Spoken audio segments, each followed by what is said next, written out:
สถาบันพระมหากษัตริย์ไทยศูนย์รวมใจไทยทั้งชาติ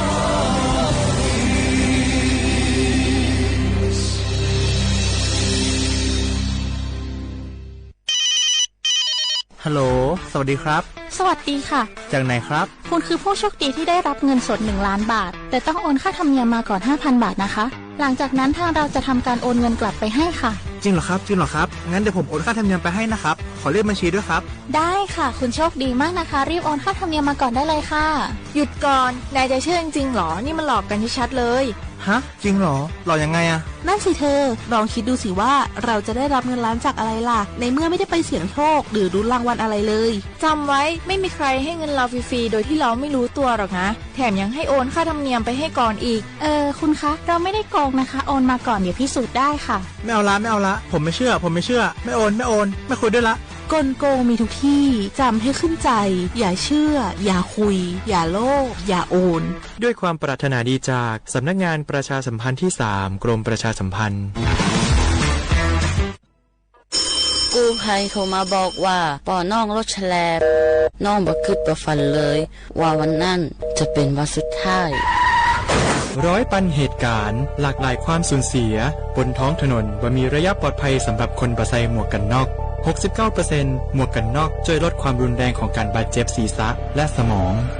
39% หมวกกันน็อกช่วยลดความเสี่ยงในการเสียชีวิตของคนขับและคนซ้อนท้ายปีครับน้องขอให้ปีขี่รถปลอดภัยถูกวินัยจราจรใส่หมวกกันน็อกทุกครั้งตัวนะครับ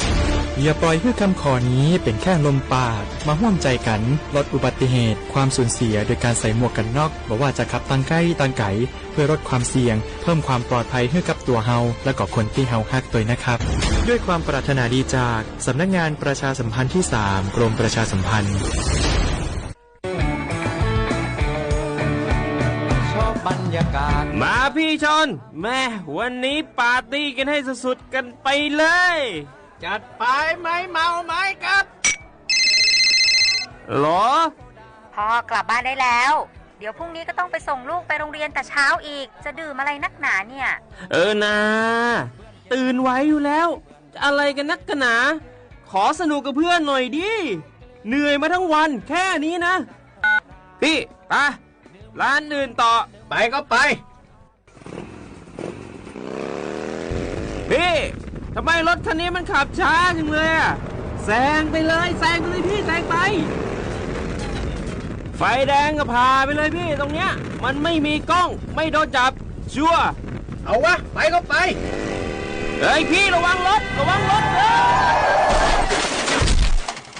บนท้องถนนการตัดสินใจพลาดเพียงครั้งเดียวอาจไปถึงความสูญเสียอย่าให้ความสนุกเพียงชั่วครู่กลายเป็นความเศร้าชั่วชีวิตด้วยความปรารถนาดีจากสำนักงานประชาสัมพันธ์ที่3กรมประชาสัมพันธ์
这次努力我冇买单，别的梦与你别顾不到，可路线我的河，世界的树我接受，是内部苦啊。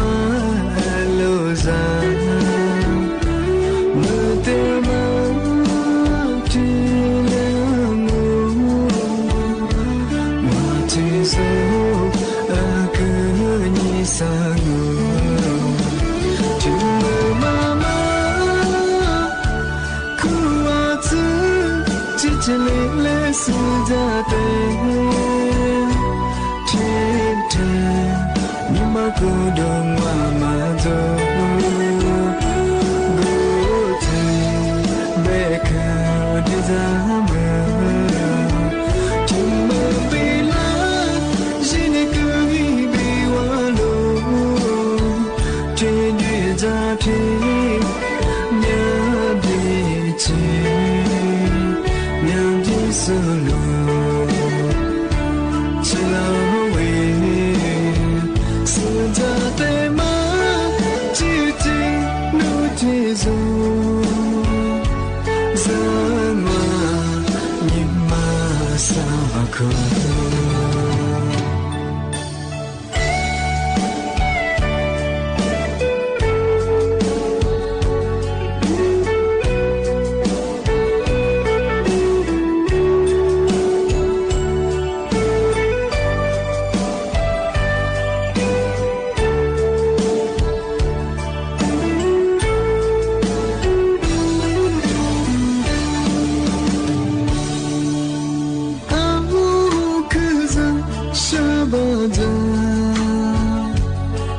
这次努力我冇马达，别的梦与你别顾不到，可路线路的河，世界的树我接受，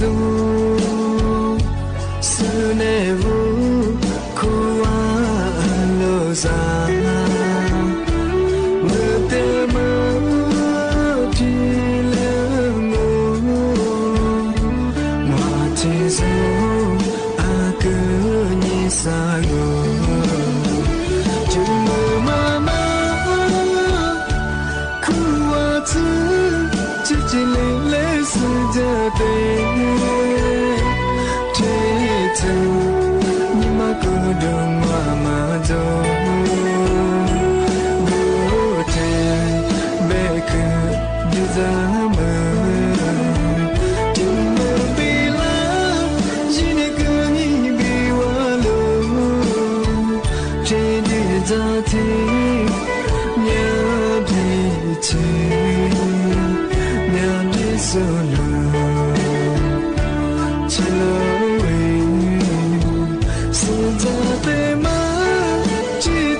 เชื่อว่าบุเล่คว้านี่แน่โฉมโมควานี7 โมงอ่ะเอาลิสุงโดดสุดขวาไปแล้วงาเอาลิสุงปากกากุงไม่ยทาจิ้มหมายงาสถานีวิทยุกระจายเสียงแห่งประเทศไทยจังหวัดเชียงใหม่ว่าโดจ้างาที่มูลไม่ยากคือหนีโมควานี3 โมเอารายการลิสุที่ยิมาหนีควาด้วยแน่ที่ควาที่มูลที่ควางานาที่เนี่ยควานีนาเนี่ยเสือที่ยินตัวงที่เท่าวิทยุว่ามือจะมา โดยจะบ่เคยยี่ระบบยา AM ยี่ความถี่บ่เคยที่ตัวลี่หาสิจื้อโฉเฮกว่าโจยาเฮดอลลาร์อาทิตย์ทาวระบบไลฟ์สดไง Facebook เฮโดยอย่างไงยี่เพงบ่เฮสวทเชียงใหม่ AM 1476กิโลเฮิรตซ์งานี่เมที่ยิงบ่ยาเอาลิซูอาบางมันยาเฮชื่อหากูนี่ที่ยิมังอ่ะนี่มีที่ยิมาเฮวันอาทิตย์ไงหนังนี่ที่ยิมาเตี้ยวงายุคูนิตูนิจังหวะโคอาทิตย์ปัญญาโวไทยอาบางมันยาเฮนี่มีที่ยิมาเฮฮาซาสที่ยิงอ่ะวันอาทิตย์ที่31ไงเดือนสิงหาคมไงพศบ่คือ2568ที่กูมังอ่ะนี่มีที่ยิมาเฮเฮฮาอาบาชิวงอ่ะสันไหนบ่เฮอาบายุชิดุลองอ่ะกูหาที่ยิดุลองอ่ะอาทิตย์นี้ที่ถึงมางอเป็นยังไงทำมาเฮถึงมาสุจิชะอามาสายากระทรวงสาธารณสุขไงอาทิตย์นี้กรงอนามัยเฮแนะนำยูฟลาไงมาเฮมากดเดือมากว่าชื่อดูแลสุขภาพเย่บนงาอามาสาวมันยังเธอค่ายเลือดออกไงเหนือสุญญาติยามยาบนงาอามาสาวมหาลิจ้างมันยังเธอมหาลินักยังไงเอาหิ้งกันแล้วก็จะว่างาว่าสืบฝึกคว้าแก้ความแบ่งอาจารย์ดามาบ่เฮอามิชาโคฟุกพมังมันยาเฮโทมาซึเปลานี้ฟุกมันยาเอาเฮียงกันแล้วก็จะซึเปเฮโทมามีงาเฮโทมาทำมังมันยายีว่ายีนำเชื้อไงว่าโคทับโคบ่เฮยีนำมาตัวแต่ละเนี่ยว่าเขาโคละเชิงอาทิเป็นยาเฮสิสักฟองมันยังอ่ะว่าสักฟองสมีตาเฮจอบผัวแต่ขอจ้างอ่ะมีอันยี่แบบที่มือคือเจ้าว่างอ่ะอะไรที่แต่มีละห้าว่าเหตุมาขึ้นยามยังอ่ะเอาไว้ก็ได้จะสมองอ่ะอะไรแบบเฮมาขึ้นยาเฮจามงอ่ะปีว่าเอามาก็เดือมาจันยี่พันนั่นหลังมันยังอ่ะว่ายิ่งมีคนน่าวุ่นด้วยนะเอาไว้ค่ายขึ้นยาหรือว่าอาชีพจำมีเป็นยังไงทำมาคือแบบน่าจ้าวใครเลือกออกกินนางาแยกการทำมาแบบคือใครว่าจะช่วยด่างาอาจจะเป็นอย่างวันนี้สนามยินจ้ามาคาเลเป็นอย่างคือไงก็จะคือใจเฮียกูดูกูมีชาซัวเป็นอย่างมีคุยยิ่งคือกับกูนี่กับตัวยี่ชกงามาสแบบคือใครมาเรียไงใครเลือกออกเหนือมาคือขึ้นมีอาชีพไงที่มาฮาเลจะแบบเหตุมันนามาคือมีงาอะไรแบบมาคือตั้งยาจามงาอาทิตย์ยิ่งกว่าว่าจะใจเฮียงคือจากดูก็คือยิ่งแก่คือจุดขอจุดที่งาพามังก็อาจจะว่าอาจจะดูก็ยิ่งแก่จุดมันจุดเหตุมาหลายนี้ฟูก็มันจะว่าจะว่าดูเอาไว้ชี้ความมาจะมาเกิดได้ยังไงเหตุมาเลยมันก็ที่เบียมาวิ่งเล่นถึงงาจะมายิ่งเชื่อโลกสิ่งงาอาทิตย์ว่าจะใจเฮียงอันนั้นมันจากดูก็จะมันก็ภาษาแบบเฮยแก่ก็จุขอจิงทำมาเฮถึงมาทีเดียปีมาช่างมหาลิจังก็ไม่ใช่ของงาคือนาไปเฮมีอาจมีสิ่งต่างๆที่ใครเลือกออกหรืองอที่เฮใครมาเรียงที่เฮใครวัดใหญ่ทำมาเฮที่ยาจำมือว่างไปคว้าบอกก็เดี๋ยวพันนาเราไปเฮพามาคันเลยไปเฮมียิ่งในสิ่งให้ยิ่งกับกูยิ่งกับตัวเจ้าของทำมาถึงมาเจนเตยช่างอาทิตย์นี้จะมาเทเชื่องาจะมาเฮไม่ใช่มาเฮทวันยาปีใหม่ปากกาอยู่งามาสาเรียวรัฐบาลคอรมอยาอนุมัติงดการเธอบัตรสวัสดิการแห่งรัฐอยู่สุดท้ายที่เลยกว่าเชื่อที่เลยดูแลยาบ้างยี่งบประมาณมันจะคือนี่ตัวกู้ยาล้างบัตรที่เลยจากเกิดตาบุรุษอาทิตย์บ้างงบไม่ยังทำไมยังคือว่าบัตรสวัสดิการแห่งรัฐดุสุเลที่เรียกว่าเฉยๆของงานจะมาคือยิงก็ประมาณคือที่สิ่งนี้มีสามงานยี่คนอยู่ตรงวันนี้สดเหตุผลมีสามงานยี่ว่าจะมางไม่เท่าบอกว่าวงเงินไงซื้อสินค้าไงเท่าบอกจะสักจะมาวัดพวกมันไงบัตรถึงมาคือเนี่ยคือสายบาทที่เรียกแบบตรงงานที่ยังหนีมาถึงมาไม่ใช่คือการ์ดหุ่นโต้ไงเท่าบอกเจ้าเพียวมีเจ้างานเต้าแก้วว่าบางงานมาคือเนี่ยคือบัตรถึงมาคือเหตุสบะไงที่นี่คือที่ถึงมาคือค่าเดินทางไงฮักคือด้วยลุมิจะว่าสนามบินเยอะหรืองว่าเยอะทัศน์บ้างไงปีว่าดิฉันถ้าทุเรศบ้างไงทำไมจะกูฝึกเนี่ยคือ ชิฮางวัดสบะทำมาเหออาบาติมามังอ่ะรีบมาถึงมาเหอทำมาเหออัตุบค่าไฟฟ้าไงสาเหตุสงบบาทมาเหอที่หิมะนะสาเหตุสงบบางอ่ะอาบาติมามังอ่ะที่ถึงมาเหออาจับเผือกค่าน้ำประปาเนี่ยคือทำมาเหอที่หิมะนะอาบาที่มาเหอที่หิมะบะที่เลยยิ่งจ่อไปถึงอ่ะที่ถึงมาเหอดูเอาเบี้ยพิการไงทำมาถึงมาเหอบ้านมาเหอที่ตัวบะที่เลยกระรุงในช่วงอ่ะอาทิตย์เป็นยังไงอามาสานละมกว่าตัวขวากระนังอาทิตย์มกว่านักยังสุปขวาตัวขวาชุลขวาง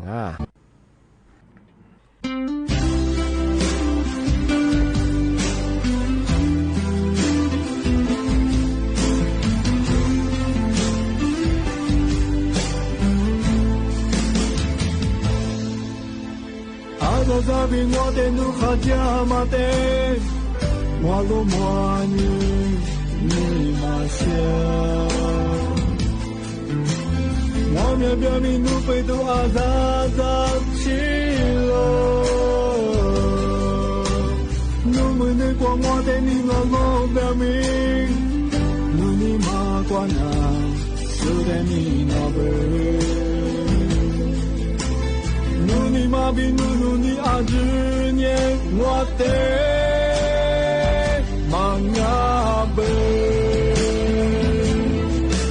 我努你的高比嘞，我只有的米里更好，阿门姑姑我米努的妈咪努，我努你的高比嘞，我只有的米。我们共不暖米，我的米粮哎。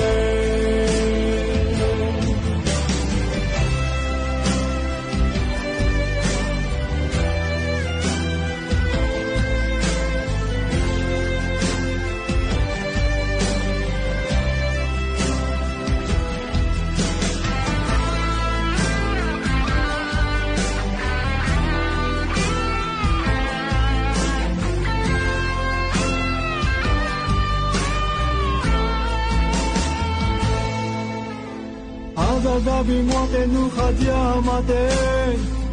mo lo mo ni ma sia mo me bia mi nu pe du azaza si lo no me ne ko mo te ni lo lo bia mi nu ni ma kwa na su de ni na be努尼玛比努努尼阿只年我的忙啊呗，我努尼的高比嘞，我只有的米里更好，阿不姑不我命，努的马里努，我努尼的高比嘞，我只有的米。我们都不难明，我的米粮哎，我努你的高比嘞，我只有的米里更好，我们都不我命，努的马里努，我努你的高比嘞，我只有的米里更好，我们都不我命。我的米粮哎，阿门可不糯米，我的米粒。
烧话我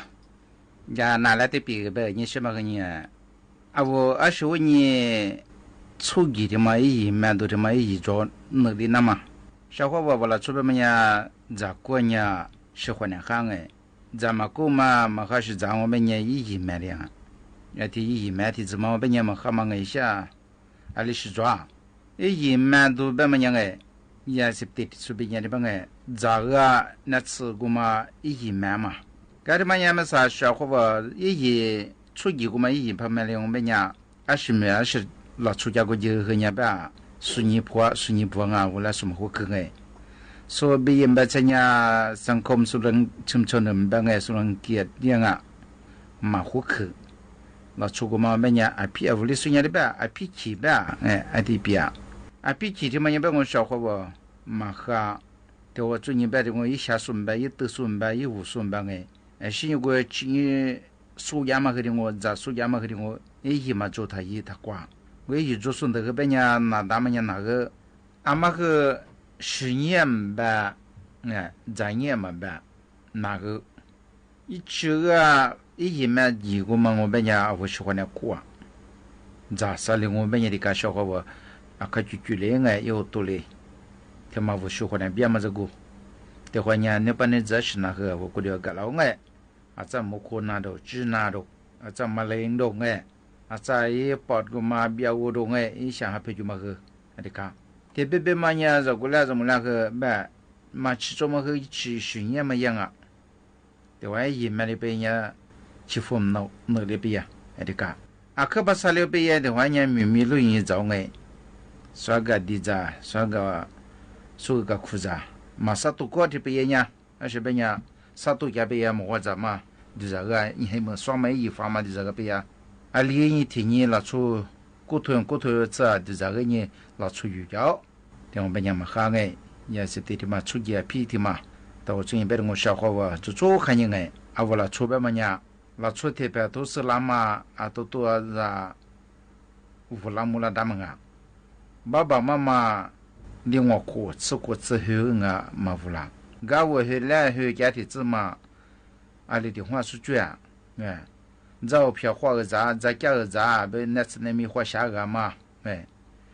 咱们当啥个咋我出没咋个人家来学长人家喝个早干嘛来就咋对吧？没有我了出去过来的么呀？他我过别接就做个乌拉木拉接乌咱你做了很听我小伙我对嘛我们呀就做过是对你嘛干嘛我没他挂也是维护水米水都送的我他一来我不我是他就咋我不了出边我就咋个咪咪这嘛我们呀我了做里面对嘛哈浪我们呀不和你过上也是对的嘛我们呀他干呀他10年干呀我们呀是那个也是对这个那边嘛10年但是可别小伙我也是对初级这个对别个小伙我们生下我他怎么办嘛呀皮米一说办嘛呀你他妈说我们家生下嘛做不成对嘛做和人嘛做的可以说和我可以讲的人家说嘛没别讲呀这边你可以一个就做别人说没光我他怎么样来嘛写了你写大河到一个大河是别说呀我写到天嘛那么关注你一坡的是来说了嘛是你比如这个人搞的说个是是你说一啥老出去说个里的高和教我他专业说个嘛什么是人家说一片子嘛别说这个大概半个样那个面别人说木来被人家个当下的为还得被人说一票这个对面人小伙我拼命的嘛我们人一嘛抓半个拼命的嘛我们人是你一嘛抓一级的嘛个大了嘛是你嘛咋个一抓半个一抓嘛不多专业老出标皮的嘛我专业面子抓嘛一级我一买嘛他也没分还有一定的比如专业下单一旁边我们人的嘛我在被人陪那块只那块些客户那块呢一直面那么那的过度困难的知道现在嘛的上边呀啊我呢咋个苦边啊呀这个啊头这你小伙不啦拉比妈嘛哎皮米呀他呀说的呗啊皮米也不怎么呗那把你怎么出去嘛出动哎啊是个么的40多什么的去年走路我是得个啊没啥我得我们呀富完了是个么的但们呀啊皮米呀他也说的呗啊皮米也呗么呀啊面子比较那个提着买数字所以标数字呗我和追我了你这边呀我和啊在购买错数字么的呗数字标哎对啊我拉出面对皮呀咱呀会不会国家的这个咱们边呢咱们人呢也是么家个么个你嘛少哎对么呀啊皮米们听么呀他一啦哎小伙我和那来比个别个么个呀但是体质么个呗个别个瓜么这个啊么体质个别个瓜别么个这个啊我里个别个瓜别么呀小伙不啊我你嘛米一路也个体过吃不了么呀我这吃不了嘛啊我自己不了嘛小哎么呀啊我个别个瓜嘛小你个别个瓜啊我米一在我个别个瓜么个老出抓特别么呀米一路也在不一直一都这么一绕特别人个别个瓜么的家你来他一抓我一抓别个别个瓜我嘛没人语言我嘛做哎俺家我个别个瓜我别嘛我别呀啊我米一路一找不了的话呢个天天嘛不了别啊嘛是呢啊我很难别啊特别呀丢过丢花个别个瓜嘛啊我个别个瓜我别呀啊我说你个别个瓜我嘛母鸡啊我嘛是嘛母猪嘛别咋猪嘛啊他妈生一下母一下啊我他妈母来他妈体质哎是你这体质嘛别啊我你嘛快两个啊我你嘛啥都哎啊我关是和母一下别些姐嘛母了啊我你嘛他妈和两啊的个啊我的个嘛就是啥啊我你嘛就是啥呗啊我和表我嘛啊我拿出表我们呢那片那时候么做的个哎要么样小伙我和个别个光嘛这个的比啊别么样哎这个别个光嘛提领啊别好么哎个别个光别呢我啊说我别么些嘛么子母一下嘛狮子哎啊我嘛生一下嘛别咱嘛和一百人一下别哎啊这么样我拿到个别个光和呢别小伙我的个啊我过去我家草和的比如看你往哎啊我个别个瓜啊我让我激动啊别么呢我让我讲我别呢啊把数你数目讲我别呢我嘛别呢我家草啊我对你啊我很苦的没哇很该子的没哇我发洗到哎发洗到别呢我可以打哎为了赚呀是你这的这么呢我家草的嘛啊我反正的嘛铺的嘛赚哎啊我赚我别呢我铺有都赚就我你有个变很快的话老和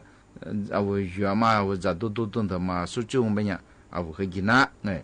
这是对啥是你特别我们呀啊金沙个发什么做吃什么做家常嘛喝啊不按的嘛我们呀我富有股啊他也富有股啊他也是呢啊我讲我们呀啊说的嘛我们也国家啥啊我发是有嘛这个的说啊我个别个光我们你是啥子的这边呀看你啊我讲嘛啊历史的到嘛啊历史的怎么我剩下别话我说思维路为十字路子是不路不啊但是下个德国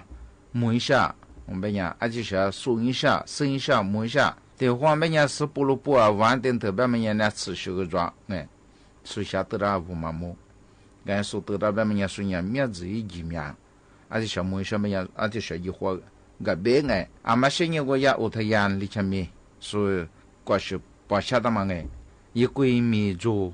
是不路不是子路子啊家那都练的就是抓的小摸一下而且小白整一下啊我小练一下啊我们和体质啊啊我们我们呀嘛个嘛那我们呀啊我吃出来的个毛工哎这么和的就还是现在个别个乖说啊干娘姑下大哇啊嘛是呢说早知道面是下过的时候下半大碗啊嘛是呢说预计面下大半大5大碗的小摸下啊我们我们呀啊我看你话注意的指数下大嘛历史下哎我过后让我俺呢啊我家查的嘛哈我们呀啊我你嘛他妈两只做嘛做亚当们呀，咋的小母女小个小母女小们呀，我父面专门有过这你们干是个啥么个的制作嘿，对我们也小伙我讲我们也我对你看你我嘛吃里我你嘛他妈阿里提子嘛两个别个摸一下别么个我什么事只看你给我别人我怕个别我们也表小伙叽叽啦啦喝的我们也我按打来过嘛喝看你我接条我们也在顾哈在顾嘛哈路子呀在路我过来怕路个没过来怕定得看你我适合就在顾里背人家小伙我玩盘把个说怕的顾里背人家我接发现那个表很快被那个我你们俩马上追嘛就这啥那别个光嘛提里有玩小伙我和那来比别个嘛个提两我他妈的小白小伙我和莫管的话那一大小佩服着小伙佩服把别我别人他妈怕别在人家小伙我和嘛做个了和人家对人打了我佩服了小伙他妈人家那做别人我拿出嘛木他妈做嘛个一户出过着他妈我别人一人呢是一人呢是咋着一人呢是么那么个没几百他妈和在几啥话的比如在你话没听话人家一那边么人一喜欢人家的个嘛对人家什么烂的个一那个人吧拉可面嘛提起了提什么的感觉我们也说我也快个当人呢面呢下面我们我也都会发对的吧一人么出么的嘛人呢装嘛小白一直过和提话说他们一直过我们也你看因为我嘛和你话如果做别人家人呢提话嘛做了白提我嘛拉如果别呀人呢注意些了别人这边人么他妈和只是和人呢做了出嘛没电话别人说你别发吧没拉的出过别人人呢的是么过嘛说注意别发没台湾呢有提话别说他妈个实体的譬如别说以后说个实体的不知道出嘛没他妈出过对我他妈的说我一个提文字是嘛人呢什么快别么样个嘛和实体的一起的嘛他们和妈咪找到新年一杯小伙伴他们和佩服也是你叫你是的马爹大娘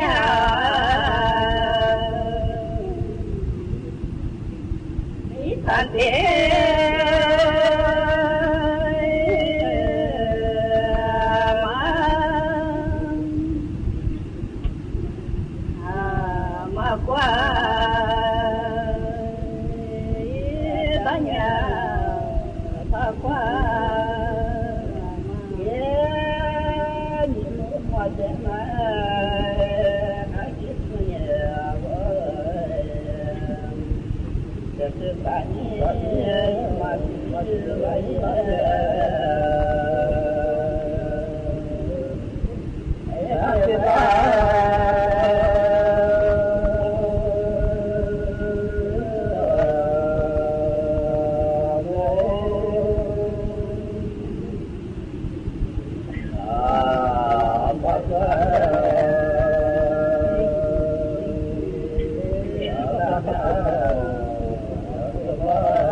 เปีย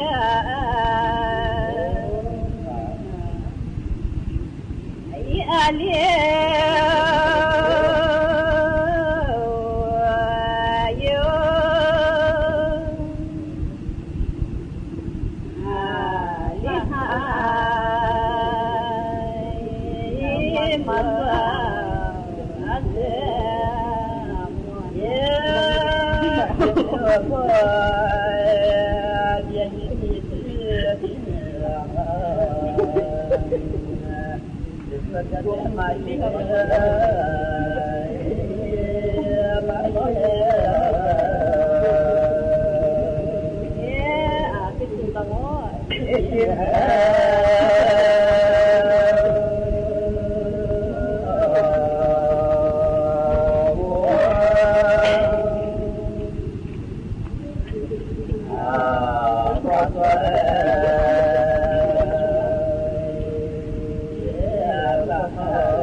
มาเบลสักโอยมาเปีย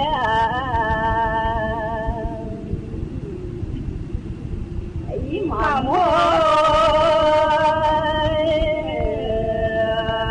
ปะ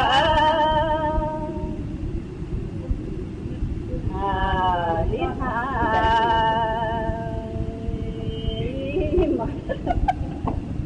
เย่เย่เย่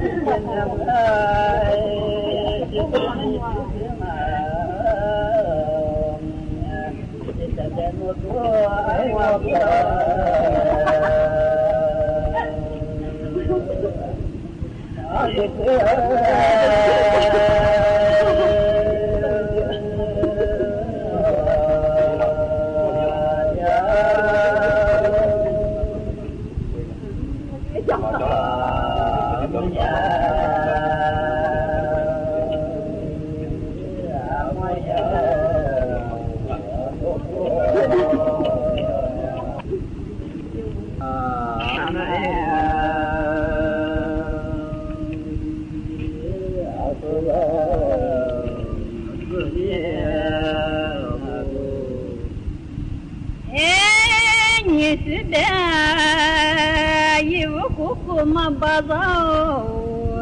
ชิโลเดก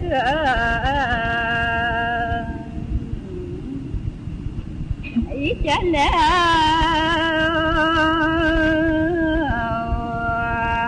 ง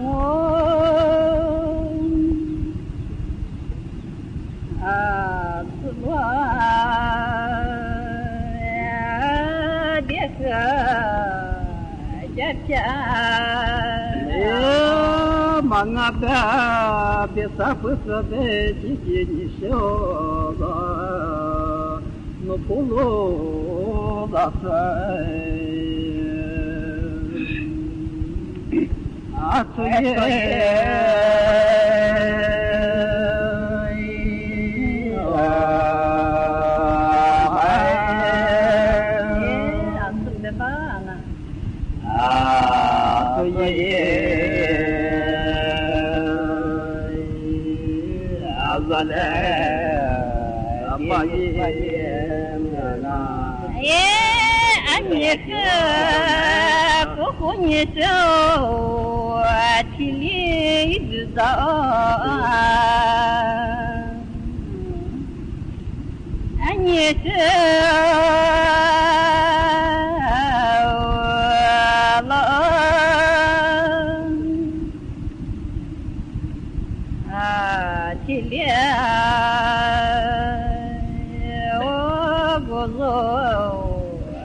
ที่นี่สถานีวิทยุกระจายเสียงแห่งประเทศไทยต่อไปเสนอข่าวซึ่งมีหัวข้อข่าวดังนี้ที่ประชุมคณะรัฐมนตรีนัดพิเศษมีมติแต่งตั้งนายภูมิธรรมเวชยชัยรองนายกรัฐมนตรีและรัฐมนตรีว่าการกระทรวงมหาดไทยเป็นผู้ปฏิบัติหน้าที่แทนนายกรัฐมนตรีสำนักงานการบินพลเรือนแห่งประเทศไทยออกประกาศฉบับใหม่อนุญาตบินโดรนทั่วประเทศยกเว้น5จังหวัดชายแดนและพื้นที่ความมั่นคงมีผล 1-15 กันยายนนี้ผู้นำอินโดนีเซียยกเลิกแผนการเดินทางเยือนจีนอย่างเป็นทางการเนื่องจากสถานการณ์ประท้วงรุนแรงในอินโดนีเซียการแข่งขันจักรยานประเภทลู่นานาชาติ Track Asia Cup 2025 ศิรวิทย์แสนใสคว้าแชมป์ประเภทสปรินต์รุ่นเยาวชนชายได้สำเร็จต่อไปเป็นรายละเอียดของข่าวสำนักพระราชวังเชิญชวนประชาชนร่วมลงนามถวายพระพรสมเด็จพระเจ้าลูกเธอเจ้าฟ้าพัชรกิติยาภานเรนทิราเทพยวดีกรมหลวงราชสารินีสิริพัฒน์มหาวชรราชธิดาให้ทรงหายจากพระอาการประชวรและมีพระพลานามัยแข็งแรงโดยเร็ววันผ่านระบบออนไลน์ที่เว็บไซต์หน่วยราชการในพระองค์ wellwishes.royaloffice.th ที่ประชุมคณะรัฐมนตรีนัดพิเศษมีมติแต่งตั้งนายภูมิธรรมเวชยชัยรองนายกรัฐมนตรีและรัฐมนตรีว่าการกระทรวงมหาดไทยเป็นผู้ปฏิบัติหน้าที่แทนนายกรัฐมนตรีนายชูศักดิ์สิรินินรัฐมนตรีประจำสำนักนายกรัฐมนตรีเปิดเผยผลการประชุมคณะรัฐมนตรีนัดพิเศษว่าเนื่องจากเมื่อวันที่29สิงหาคม2568ศาลรัฐธรรมนูญมีคำวินิจฉัยให้นายกรัฐมนตรีพ้นจากตำแหน่งเป็นเหตุให้คณะรัฐมนตรีทั้งคณะพ้นจากตำแหน่งด้วยคณะรัฐมนตรีจึงมีมติแต่งตั้งนายภูมิธรรมเวชยชัยรองนายกรัฐมนตรีและรัฐมนตรีว่าการกระทรวงมหาดไทยเป็นผู้ปฏิบัติหน้าที่แทนนายกรัฐมนตรีทั้งนี้ตามกฎหมายให้รัฐมนตรีที่พ้นจากตำแหน่งยังรักษาการต่อจนกว่าจะมีคณะรัฐมนตรีชุดใหม่และมีมติแต่งตั้งนายแพทย์พรหมินทร์เลิศสุริเดชให้ดำรงตำแหน่งเลขาธิการนายกรัฐมนตรีต่อทั้งนี้รัฐมนตรีชุดใหม่และคณะรัฐมนตรีรักษาการจะปฏิบัติหน้าที่คณะรัฐมนตรีตามปกติโดยหากมีนโยบายซึ่งอาจผูกพันกับคณะรัฐมนตรีในอนาคตก็ให้มีการชะลอไว้ก่อนแต่หากมีเหตุจำเป็นเร่งด่วนก็สามารถปฏิบัติหน้าที่ได้ตามปกติทั้งนี้แม้ข้าราชการการเมืองทั้งหมดรวมทั้งที่ปรึกษารัฐมนตรีเลขานุการรัฐมนตรีผู้ช่วยรัฐมนตรีพ้นจากตำแหน่งด้วยแต่ที่ปรึกษารัฐมนตรีประจำกระทรวงและเลขานุการรัฐมนตรีประจำกระทรวงซึ่งแต่งตั้งโดยกระทรวงและรัฐมนตรียังสามารถปฏิบัติหน้าที่ต่อไปได้ทั้งนี้หากมีความจำเป็นอาจเสนอให้มีการแต่งตั้งผู้ที่นายกรัฐมนตรีเป็นผู้แต่งตั้งและพ้นจากตำแหน่งให้สามารถกลับมาดำรงตำแหน่งได้เป็นการชั่วคราววันนี้มติครม.ก็มีมติว่าให้พิจารณาแต่งตั้งรองนายกภูมิธรรมเวชยชัยเป็นผู้ทำหน้าที่แทนนายกรัฐมนตรีประการที่2ก็มีการแต่งตั้งเลขาธิการนายกรัฐมนตรีเนื่องจากเลขาธิการนายกรัฐมนตรีเนี่ยพ้นจากตำแหน่งไปด้วยท่านภูมิธรรมท่านทำหน้าที่แทนนายกรัฐมนตรีได้เสนอให้คุณหมอพรหมินทร์เลิศสุริเดชเป็นเลขาธิการนายกรัฐมนตรีต่อไปข้อ3ก็คือว่ามันมีมติเป็นข้อแนะนำสำหรับครม.ที่รักษาการอยู่ว่า ครม.ก็จะทำหน้าที่เหมือนครม.ปกติเพียงแต่ว่าเรื่องใดที่เป็นนโยบายที่อาจจะผูกพันครม.ในอนาคตก็ให้ชะลอไว้ก่อนแต่ว่าถ้าเป็นการจำเป็นเร่งด่วนทั้งหลายทั้งปวงก็สามารถทำหน้าที่ได้ตามปกติโดยทั่วไปขณะที่นายประกรณ์ นินประพันธ์เลขาธิการของสำนักงานคณะกรรมการกฤษฎีกาได้ตอบคำถามสื่อมวลชนถึงกรณีอำนาจการยุบสภา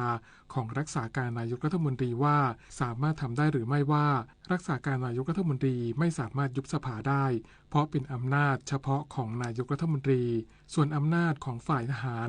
ยังคงดำเนินการตามปกติทั้งนี้รัฐธรรมนูญได้กำหนดให้คณะรัฐมนตรีอยู่ปฏิบัติหน้าที่จนกว่าจะมีคณะรัฐมนตรีชุดใหม่ซึ่งกรณีนี้แตกต่างจากการยุบสภาหรือสภาสิ้นอายุลงต้องมีการเลือกตั้งใหม่หากเป็นในช่วงเวลานั้นคณะรัฐมนตรีรักษาการจะทำบางอย่างไม่ได้ต้องขออนุญาตคณะกรรมการการเลือกตั้งก่อนแต่คณะรัฐมนตรีชุดปัจจุบันถือว่ายังมีอำนาจเต็มศักดิ์สิทธิ์ประดับศิลป์รายงานด้านพรรคประชาชนเตรียมประชุมคณะกรรมการบริหารพรรคและสสของพรรควันพรุ่งนี้โดยหัวหน้าพรรคประชาชนย้ำว่าพรรคการเมืองที่ต้องการเสียงสนับสนุนจากพรรคต้องพูดคุยอย่างเป็นทางการและยอมรับข้อเสนอของพรรคนายณัฐพงษ์เรืองปัญญาวุฒิหัวหน้าพรรคประชาชนปฏิเสธกระแสข่าวการตกลงแลกที่นั่งรัฐมนตรี8ที่นั่งเพื่อให้มีนอมินีเข้าไปทำหน้าที่แทนโดยย้ำว่าพรรคจะไม่ร่วมรัฐบาลและพรรคยังไม่ได้ตัดสินใจว่าจะยกมือเลือกใครเป็นนายกรัฐมนตรีคนต่อไปโดยวันพรุ่งนี้จะมีการประชุมคณะกรรมการบริหารพรรคและสสของพรรคในเรื่องนี้ซึ่งพรรคการเมืองที่ต้องการเสียงสนับสนุนจากพรรคประชาชนต้องยอมรับข้อเสนอของพรรคและที่สำคัญจะต้องส่งตัวแทนของพรรคการเมืองมาขอเสียงสนับสนุนเข้าพูดคุยอย่างเป็นทางการกับพรรคประชาชนเท่านั้นต้องบอกว่าทุกพรรคก็คงมีโอกาสเท่ากันนะครับในการที่ณตอนนี้นะก่อนที่จะเข้าในที่ประชุมสสเพราะว่าเราเองไม่ได้มีถูกล่วงหน้าเรายังไม่ได้ทำการตัดสินใจว่าตกลงจะเลือกทางหนึ่งทางใดล่วงหน้านะแต่ว่าทุกคนมีโอกาสเท่ากันตราบใดที่คุณได้แสดงเจตจำนงอย่างชัดเจนว่าพร้อมรับข้อเสนอของพรรคประชาชนและพร้อมที่จะยุบสภา4 เดือนหลังจากมีการแถลงนโยบายต่อรัฐสภาพร้อมกับการจัดทำประชามติพร้อมกับการเลือกตั้งครั้งหน้านะครับและก็ยอมที่จะเป็นรัฐบาลเสียงข้างน้อย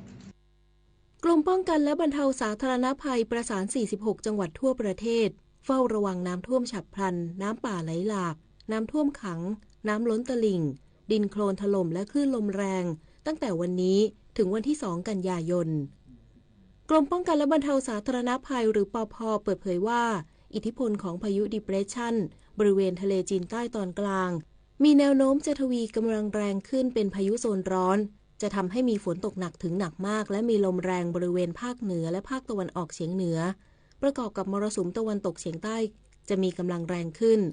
ส่งผลให้ตั้งแต่วันนี้ถึงวันที่2 กันยายนในพื้นที่46จังหวัดภาคเหนือภาคตะวันออกเฉียงเหนือภาคกลางและภาคใต้ต้องเฝ้าระวังสถานการณ์น้ำท่วมฉับพลันน้ำป่าไหลหลากน้ำท่วมขังน้ำล้นตลิ่งดินโคลนถล่มและคลื่นลมแรงปภ.จึงได้ดำเนินการประสานแจ้งทั้ง46จังหวัดเสี่ยงภัยให้เจ้าหน้าที่ติดตามสถานการณ์สภาพอากาศปริมาณฝนและสถานการณ์น้ำในพื้นที่อย่างใกล้ชิดสำหรับประชาชนที่อยู่ในพื้นที่เสี่ยงภัยขอให้ติดตามสภาพอากาศข้อมูลสถานการณ์และข่าวสารจากทางราชการอย่างต่อเนื่องที่แอปพลิเคชัน Thai Disaster Alert และเตรียมพร้อมรับมือสถานการณ์ภัยที่อาจเกิดขึ้นโดยปฏิบัติตามคำแนะนำของทางราชการอย่างเคร่งครัดหากได้รับความเดือดร้อนจากสาธารณภัยสามารถแจ้งเหตุและขอความช่วยเหลือได้ทางไลน์ปภ.รับแจ้งเหตุ1784ที่ LINE ID @1784ddpm และสายด่วนนิรภัย1784ตลอด24ชั่วโมงสำนักงานการบินพลเรือนแห่งประเทศไทยออกประกาศฉบับใหม่อนุญาตบินโดรนทั่วประเทศภายใต้เงื่อนไขความปลอดภัยยกเว้น5จังหวัดชายแดนและพื้นที่ความมั่นคงยังคงห้ามบินมีผล 1-15 กันยายนนี้ สำนักงานการบินพลเรือนแห่งประเทศไทยออกประกาศฉบับที่5เรื่องห้ามบังคับหรือปล่อยอากาศยานซึ่งไม่มีนักบินหรือโดรนในพื้นที่ที่อาจกระทบต่อความมั่นคงของประเทศในช่วงสถานการณ์ชายแดนไทยกัมพูชาโดยมีผลตั้งแต่วันที่1ถึง15กันยายน2568หรือจนกว่าจะมีประกาศเปลี่ยนแปลงเนื่องจากการประเมินสถานการณ์ของหน่วยงานด้านความมั่นคงพบว่า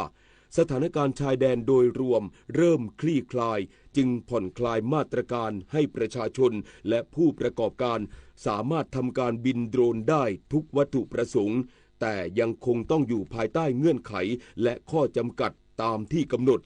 โดยพื้นที่ที่ยังคงห้ามบินเด็ดขาดได้แก่5จังหวัดชายแดนที่ประกาศกฎอัยการศึกหรือมีการวางกำลังภาคพื้นได้แก่สระแก้วบุรีรัมย์ศรีสะเกษสุรินทร์และอุบลราชธานีพื้นที่อำเภอสัตหีบจังหวัดชลบุรีอำเภอเมืองจังหวัดระยองอำเภอพยุหคีรีจังหวัดนครสวรรค์และอำเภอเมืองราชบุรีจังหวัดราชบุรีและพื้นที่ในรัศมี9กิโลเมตรรอบสนามบินสำนักงานคณะกรรมการกำกับและส่งเสริมการประกอบธุรกิจประกันภัยออกคำสั่งเพิ่มวงเงินความคุ้มครองสูงสุดต่อครั้งของกรมธรรม์ประกันภัยคุ้มครองผู้ประสบภัยจากรถนายไพบูลย์ เปี่ยมเมตตาผู้ช่วยเลขาธิการสายกำกับผลิตภัณฑ์ประกันภัยสำนักงานคณะกรรมการกำกับและส่งเสริมการประกอบธุรกิจประกันภัยหรือคปภ.กล่าวว่าคปภ.ได้ออกคำสั่งนายทะเบียนที่51/2568ลงวันที่26สิงหาคม2568โดยกำหนดให้ปรับเพิ่มวงเงินความคุ้มครองสูงสุดต่อครั้งของกรมธรรม์ประกันภัยคุ้มครองผู้ประสบภัยจากรถจากเดิม5ล้านบาทและ10ล้านบาทเป็น20ล้านบาทและปรับเพิ่มวงเงินความคุ้มครองสูงสุดต่อครั้งของกรมธรรม์ประกันภัยรถยนต์และกรมธรรม์ประกันภัยรถยนต์ไฟฟ้าให้มีจำนวนเงินขั้นต่ำไม่น้อยกว่า20ล้านบาทเพื่อรองรับกรณีเกิดอุบัติเหตุใหญ่ที่มีผู้เสียชีวิตหรือทุพพลภาพถาวรสิ้นเชิงบ่อยครั้งโดยมีผลบังคับใช้ตั้งแต่วันที่1สิงหาคม2568เป็นต้นไป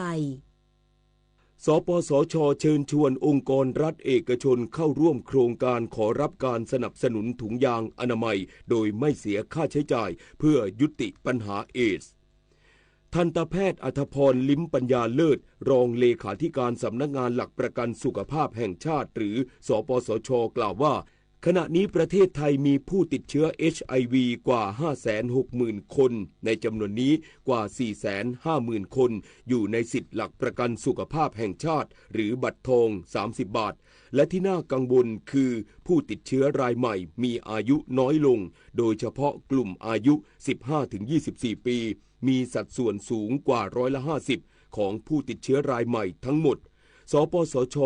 จึงเชิญชวนหน่วยงานและองค์กรทั้งรัฐและเอกชนเข้าร่วมโครงการขอรับการสนับสนุนถุงยางอนามัยโดยไม่เสียค่าใช้จ่ายเพื่อนำไปใช้ในกิจกรรมรณรงค์ป้องกันและให้ความรู้แก่ประชาชนในพื้นที่สำหรับประชาชนอายุ15ปีขึ้นไปขอรับถุงยางอนามัยได้ที่หน่วยบริการในระบบบัตรทองหรือกดรับได้ผ่านเมนูกระเป๋าสุขภาพบนแอปพลิเคชันเป๋าตังสอบถามรายละเอียดเพิ่มเติมได้ที่สายด่วนสปสช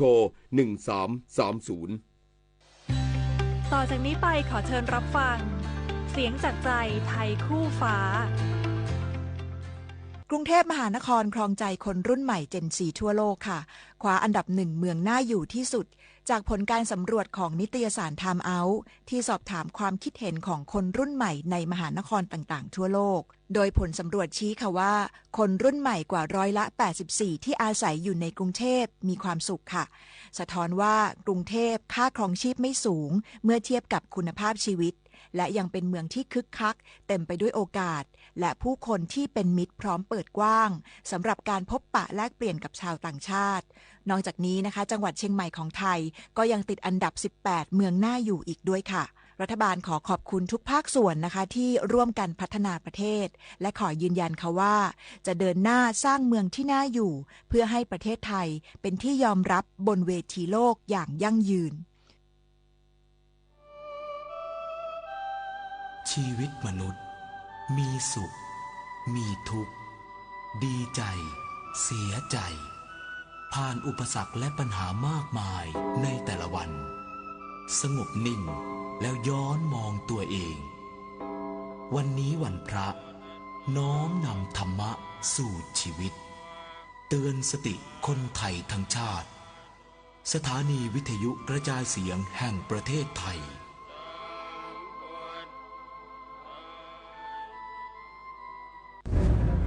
การกลับมาของการแสดงโขนมูลนิธิส่งเสริมศิลปาชีพจากวรรณกรรมเรื่องรามเกียรติ์ตอนสัตยาภาลีวานอนผู้กล้าหาญจะเกิดอะไรขึ้นกับพวกเขาสู่การแสดงโขนสุดยิ่งใหญ่โดยมูลนิธิส่งเสริมศิลปาชีพวันที่ 6 พฤศจิกายนถึง 8 ธันวาคม 2568 ณ ศูนย์วัฒนธรรมแห่งประเทศไทยเปิดให้จองบัตรได้แล้ววันนี้ที่ไทยทิกเก็ตเมเจอร์7:15 นาทีต่อไปรับฟังข่าวต่างประเทศทำเนียบประธานาธิบดีอินโดนีเซียออกแถลงการเมื่อวานนี้ที่ระบุว่าประธานาธิบดีบราโบโวซูเบียนโตผู้นำอินโดนีเซียยกเลิกแผนการเดินทางเยือนประเทศจีนอย่างเป็นทางการในสัปดาห์หน้าเนื่องจากสถานการณ์ประท้วงรัฐบาลที่ลุกลามไปยังหลายพื้นที่ทั่วอินโดนีเซียนายราเซตโยฮาดีรัฐมนตรีประจำทำเนียบประธานาธิบดีอินโดนีเซียกล่าวว่าประธานาธิบดีปราโบโวต้องการติดตามสถานการณ์ในประเทศอย่างใกล้ชิดและหาทางออกที่ดีที่สุดสำหรับการประท้วงที่เกิดขึ้นทั้งนี้สถานการณ์การประท้วงต่อต้านรัฐบาลอินโดนีเซียทวีความรุนแรงขึ้นและลุกลามจากกรุงจาการ์ตาไปยังหลายเมืองใหญ่ทั่วประเทศโดยมีรายงานว่าผู้ประท้วงเผาทำลายอาคารสภาประจำเมืองและสถานที่ราชการหลายแห่งเพื่อแสดงความไม่พอใจที่สมาชิกสภาผู้แทนราษฎรได้รับเบี้ยเลี้ยงและสิทธิพิเศษท่ามกลางปัญหาเศรษฐกิจที่เกิดขึ้นในประเทศสำนักข่าวต่างประเทศรายงานว่านายอันโตนิโอ กูเตเรสเลขาธิการสหประชาชาติพบหารือกับประธานาธิบดีสีจิ้นผิงผู้นำจีนนอกรอบการประชุมองค์การความร่วมมือเซี่ยงไฮ้หรือ SCO ครั้งที่ 25 ที่นครเทียนจินของจีนเมื่อวันเสาร์ที่ผ่านมาโดยนายกูเตเรสระบุว่าในช่วงเวลานี้ที่ลัทธิพหุภาคีกำลังเผชิญการวิพากษ์วิจารณ์อย่างรุนแรงการสนับสนุนของจีนถือเป็นสิ่งสำคัญอย่างยิ่งในการทำรงไว้ซึ่งแนวทางดังกล่าวขณะที่ประธานาธิบดีสีจิ้นผิงให้คำมั่นว่าจีนพร้อมกระชับความร่วมมือกับสหประชาชาติและร่วมกันรักษาสันติภาพโลกรวมทั้งส่งเสริมการพัฒนาและความเจริญรุ่งเรืองของโลกทั้งนี้จีนจะทำหน้าที่เจ้าภาพการประชุมสุดยอดองค์การความร่วมมือเซี่ยงไฮ้ที่นครเทียนจินระหว่างวันที่ 31 สิงหาคมถึง 1 กันยายนนี้โดยมีผู้นำมากกว่า 20 ประเทศตอบรับการเข้าร่วมประชุมอาทิประธานาธิบดีวลาดิเมียร์ปูตินผู้นำรัสเซียและนายกรัฐมนตรีนเรนทราโมดีผู้นำอินเดียประธานสภาการเมืองของกลุ่มฮูตีในเยเมนเปิดเผยว่านายกรัฐมนตรีอาเมดอันราฮาวีและเจ้าหน้าที่ระดับสูงของกลุ่มกบฏฮูตีเสียชีวิตจากการปฏิบัติการโจมตีทางอากาศของกองทัพอิสราเอลต่อเป้าหมายในกรุงซานาเมืองหลวงของเยเมนเมื่อวันพฤหัสบดีที่ผ่านมาอย่างไรก็ตามไม่มีการเปิดเผยรายละเอียดเพิ่มเติมทางด้านกองทัพอิสราเอลรายงานว่าปฏิบัติการโจมตีทางอากาศในกรุงซานาระลอกล่าสุดมีเป้าหมายเป็นนายกรัฐมนตรีของกลุ่มกบฏฮูตีรวมทั้งรัฐมนตรีกลาโหมและเจ้าหน้าที่ระดับสูงอีกหลายคนเพื่อเป็นการตอบโต้ที่กลุ่มกบฏฮูตียิงจรวดโจมตีเข้ามาในดินแดนของอิสราเอลหลายครั้งในช่วงที่ผ่านมาโดยกองทัพอิสราเอลกำลังตรวจสอบผลลัพธ์ของปฏิบัติการโจมตีกลุ่มกบฏฮูตีในครั้งนี้สำนักข่าว VNA ของทางการเวียดนามรายงานว่าหลายพื้นที่ทางตอนกลางของเวียดนามตั้งแต่จังหวัดทันฮวาไปจนถึงเมืองเวเผชิญความเสี่ยงที่จะเกิดน้ำท่วมฉับพลันและดินโคลนถล่มจากอิทธิพลของพายุหนองฟ้าซึ่งเป็นไต้ฝุ่นลูกที่ 6 ที่พัดถล่มเวียดนามในปีนี้ด้านนายกรัฐมนตรีฝ่ามหมิงจิงของเวียดนามสั่งการให้หน่วยงานท้องถิ่นและหน่วยงานที่เกี่ยวข้องส่งเจ้าหน้าที่อุปกรณ์จำเป็นและเสบียงอาหารไปยังพื้นที่สำคัญเพื่อให้แน่ใจว่าปฏิบัติการกู้ภัยและบรรเทาทุกข์จะดำเนินการได้อย่างทันท่วงทีต่อไปรับฟังข่าวกีฬาค่ะการแข่งขันจักรยานประเภทลู่นานาชาติแทร็กเอเชียคัพ 2025 ที่เวโรโดมสนามกีฬาแห่งที่ 2 โรงเรียนกีฬาจังหวัดสุพรรณบุรีผลในประเภทสปรินต์รุ่นเยาวชนชายเหรียญทองตกเป็นของเจริญวิทย์แสนใสนักปั่นเยาวชนทีมชาติไทย ที่ทำผลงานได้อย่างยอดเยี่ยมเอาชนะจองซองวุกจากทีมบลูชอนไฮสคูลเกาหลีใต้ทั้ง2เที่ยวส่วนสปรินต์รุ่นประชาชนชายจายอังสุธาสาวิทนักปั่นทีมชาติไทยชุดซีเกมครั้งที่33ลงแข่งขันในรอบรองชนะเลิศเฉินชนะโมฮัมหมัดอาซีซุนฮัตนี่บินอาวังทีมชาติมาเลเซียจากทีมอาซีซุน2-1 เที่ยวแต่มาในรอบชิงชนะเลิศจายมาแพ้ให้กับฉิวเฟิงคังนักปั่นไต้หวันทั้ง2เที่ยวได้แค่เหรียญเงินด้านเปิดสูตรบุคคล3กิโลเมตรรุ่นเยาวชนชายพิรวัตรวิทิตพนิชพันธ์นักปั่นเยาวชนทีมชาติไทยคว้าเหรียญเงินด้วยเวลา3นาที 39.376 วินาทีส่วนเหรียญทองตกเป็นของอามิรีอับดุลลายูซุฟเวลา3นาที 28.618 วินาทีสรุปผลงานนักปั่นทีมชาติไทยหลังจบการแข่งขันทั้ง3วันคว้ามาได้3เหรียญทอง5เหรียญเงินและ3เหรียญทองแดงทำคะแนนรวมสูงสุดในอาเซียนและครองถ้วยรางวัลคะแนนรวมอาเซียนทั้ง2รุ่นรายการต่อไปเป็นการแข่งขันจักรยาน BMX ชิงแชมป์ประเทศไทยสนามที่4และการแข่งขันจักรยาน BMX นานาชาติ Thailand BMX Cup 1ระหว่างวันที่ 6-7 กันยายนที่สนาม BMX สวนกีฬากมลเขตหนองจอกกรุงเทพศึกสนุกเกอร์เก็บคะแนนสะสมดิวิชั่น1 Thailand Ranking รายการที่7หรือศึกชิงชนะเลิศแห่งประเทศไทยที่ยิมเนเซียม 4,000 ที่นั่งสนามกีฬาจังหวัดนครสวรรค์ในวันสุดท้ายรอบชิงชนะเลิศ2นักสอยคิวที่อยู่ในแคมป์ทีมชาติไทยชุดเตรียมสู้ศึกซีเกมครั้งที่33มาเจอกันเองโดยนุกสงขลากฤษณัทเลิศสัตยาธรมือ2ประเทศไทยแจ้งเอาชนะไบรท์ศรีราชาณัฐพงษ์ชัยกุลมือ4ประเทศไทย4-3 เฟรมส่งผลให้นุกสงขลาคว้าแชมป์สนุกเกอร์ชิงแชมป์ประเทศไทยเป็นสมัยที่3รับเงินรางวัล 300,000 บาทนายมาซาอากิโอคาวะประธานสมาคม SV League พร้อมด้วยนายสมพรใช้บางยางนายกสมาคมกีฬาวอลเลย์บอลแห่งประเทศไทยร่วมกันแถลงข่าวจัดการแข่งขันวอลเลย์บอลนานาชาตินัดพิเศษ Panasonic Energy Present SV League World Tour 2025 in Thailand ลีกวอลเลย์บอลอาชีพระดับสูงจากทางญี่ปุ่นโดยมี4สโมสรเข้าร่วมแข่งขันที่สนามกีฬานิมิบุตรกรุงเทพมหานคร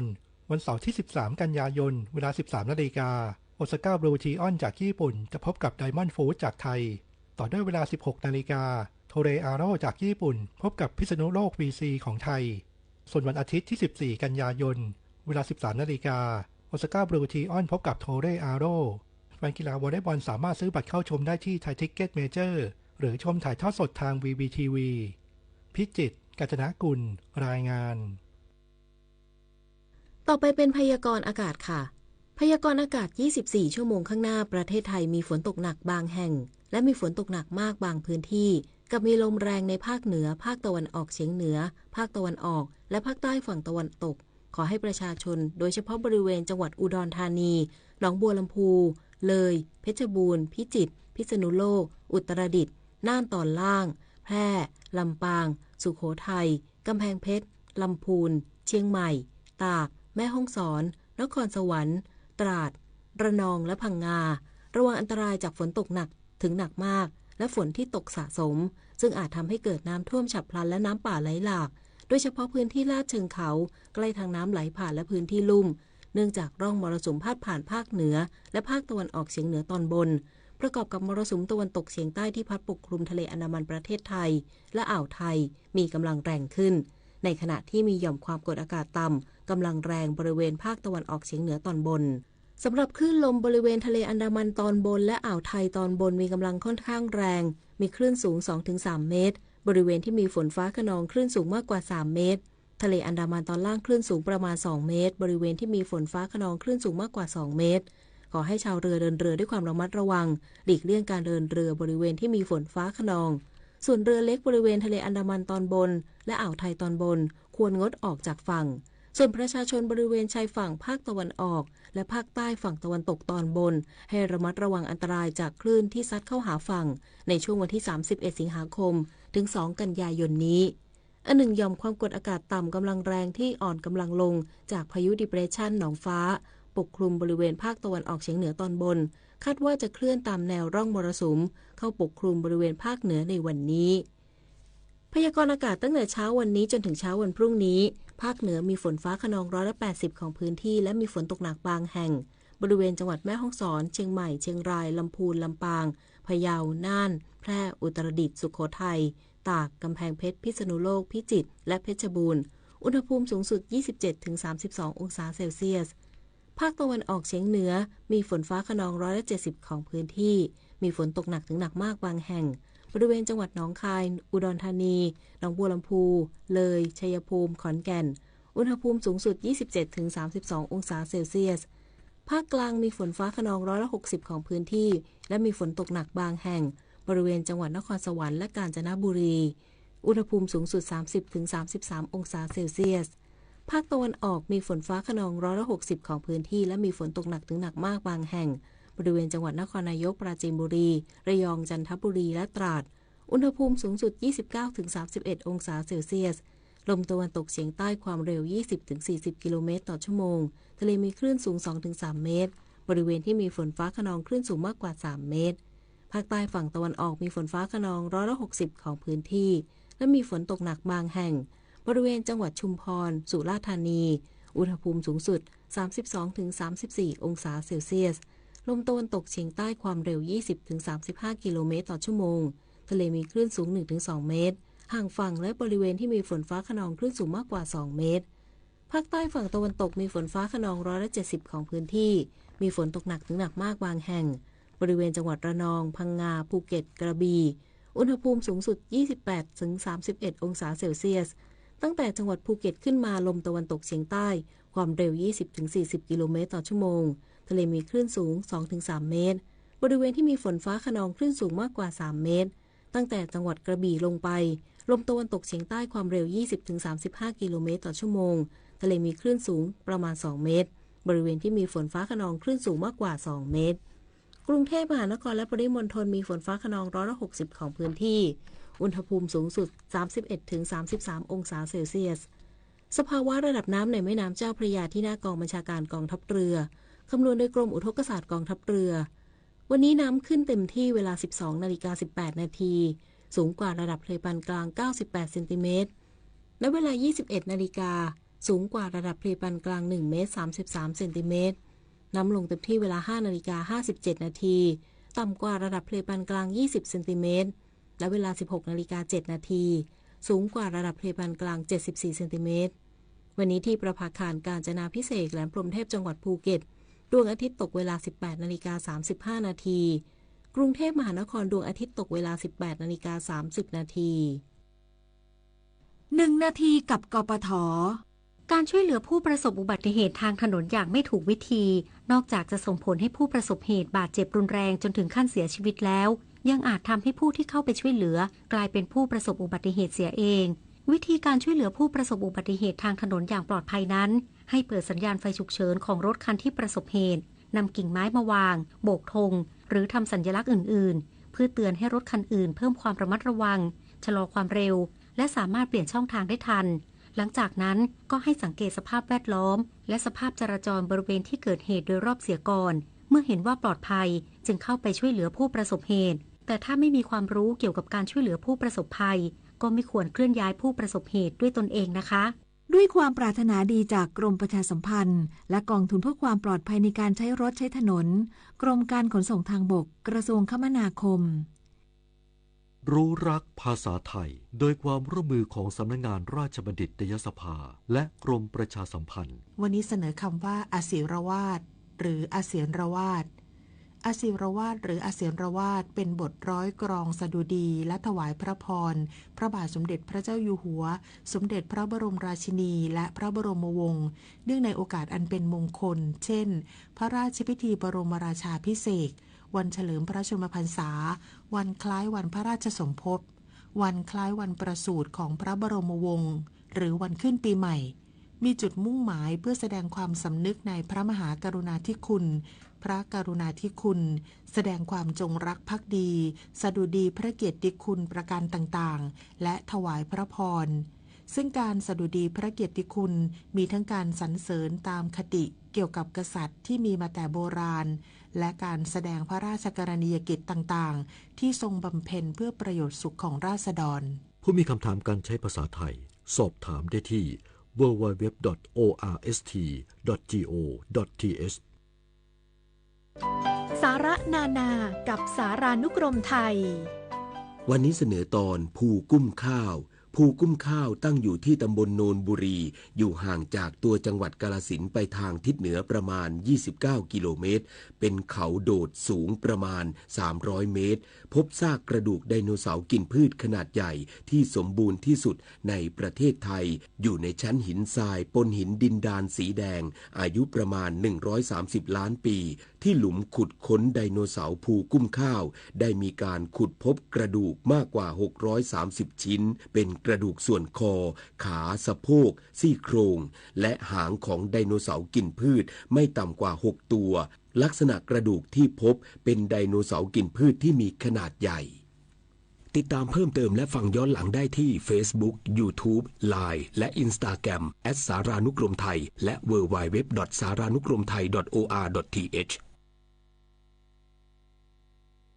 ความยุติธรรมเป็นพื้นฐานของความสงบสุขหากปรารถนาจะให้ประเทศมีความสงบสุขก็ต้องอำนวยความยุติธรรมให้แก่ประชาชนพระบรมราโชวาทพระบาทสมเด็จพระเจ้าอยู่หัว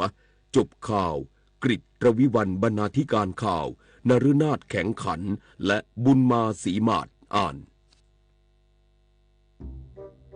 ชอบก็จัดประหยัดทำไมอันนี้ก็อยากได้อันนั้นก็อยากมีซื้อแล้วดูดีดูดีมีแล้วดูรวยตั้งสติก่อนจ่ายสตางค์ครับอย่าเพิ่งใช้จ่ายสุรุ่ยสุร่ายจนเกินตัวเราสนับสนุนให้คนไทยวัยหนุ่มสาววางแผนก่อนแก่ด้วยการสร้างวินัยการเงินที่ดีรู้จักเก็บออมและศึกษาการลงทุนให้เหมาะสมกับตัวเองเพื่อคุณภาพชีวิตที่ดีในวัยเก่า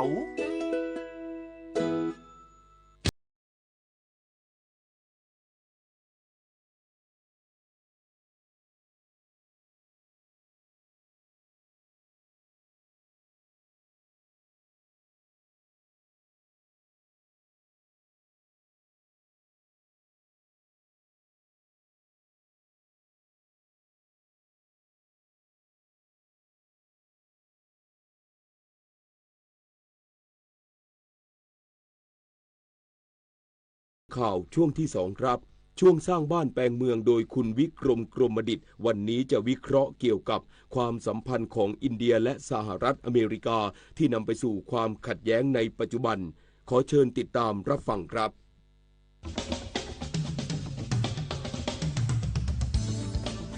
สร้างบ้านแปลงเมืองโดยวิกรมกรมดิษฐ์สวัสดีครับท่านผู้ฟังที่รักทุกท่านครับ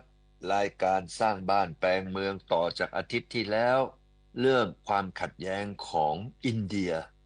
ที่ถือว่าไม่ก้มหัวให้กับโดนัลด์ทรัมป์